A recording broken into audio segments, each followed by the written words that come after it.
The dark rule of human nature. Most ignore.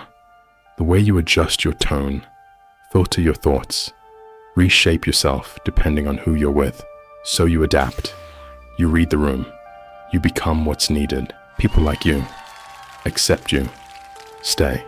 Is not the version of you that feels seen. They respond to the version of you they can understand, benefit from, or control. The mask you wear to function in society. Dopamine strengthens that behavior. It never fully lands. They're seeing the version you constructed. Change your personality depending on who you're with. Feel exhausted after social interactions. Feel like an imposter in your own life. You have to see the mask. Just recognize it. You disappoint people and survive it. You just need to come home to yourself.